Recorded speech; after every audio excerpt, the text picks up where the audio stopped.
Muito obrigada, Molica. Vamos ver Alexandre Borges sobre esse mesmo assunto. Borges, qual a sua opinião sobre esse documento, essa carta aos evangélicos divulgada ontem pelo PT? Ajuda a atrair o voto do evangélico? Bom dia, Stephanie. Bom dia, Molica. Bom dia, Rafael. Bom dia, Nação Rubro-Negra, tetracampeã da Copa do Brasil.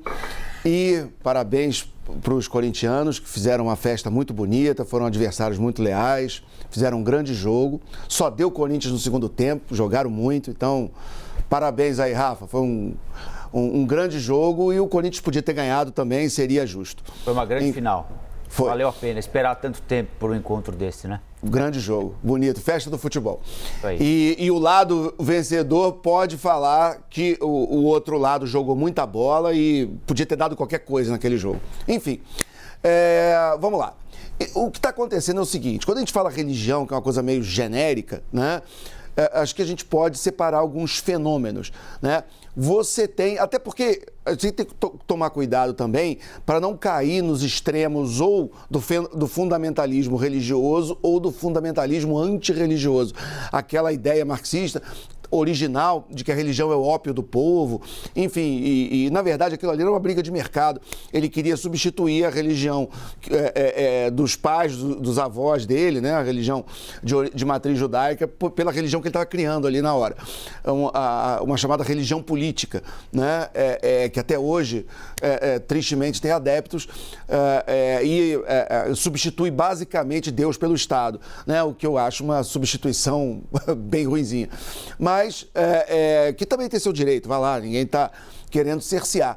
Mas, no geral, você tem religiões que dão nortes morais para a população e que não têm a pretensão de realizar uma intervenção direta na vida das pessoas.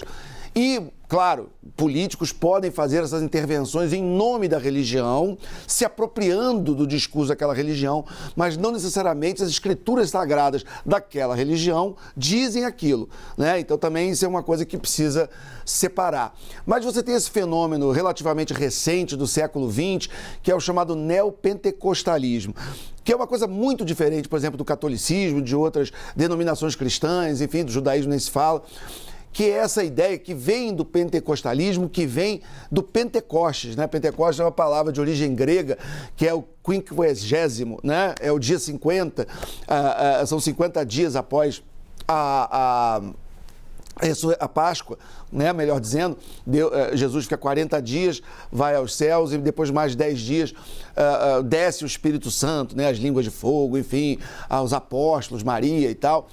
Então, essa ideia do pentecostalismo, de que o Espírito Santo vai baixar e que você vai, dentro daquele Espírito, realizar a batalha espiritual do bem contra o mal aqui na Terra. Que é uma ideia que, ok, é tão válida quanto qualquer outra religião, mas ela pode, dependendo da maneira como ela é lida pelos seus fiéis, pode levar a um certo fundamentalismo. Essa ideia de que todas as relações humanas, sociais, a política, ela pode estar sempre sendo reduzida nessa ideia da batalha do bem contra o mal, de Deus contra o diabo, e que o seu lado representa Deus e o outro lado representa o diabo. Isso é específico de uma visão particular que é complicada. E isso não deve se confundir com a visão geral, inclusive da própria religiosidade do brasileiro.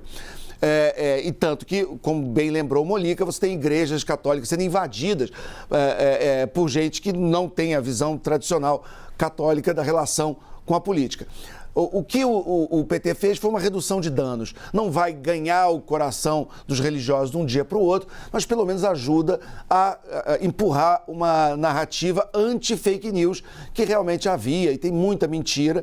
Não há um compromisso histórico desse lado da política tão forte com as religiões, mas também não vai fechar a igreja, também não vai fazer uma série de coisas que estão aí nas acusações do Zap. Então foi bem colocado, mas muito tarde. Para efeitos políticos, esse aceno poderia ter sido feito muito mais cedo.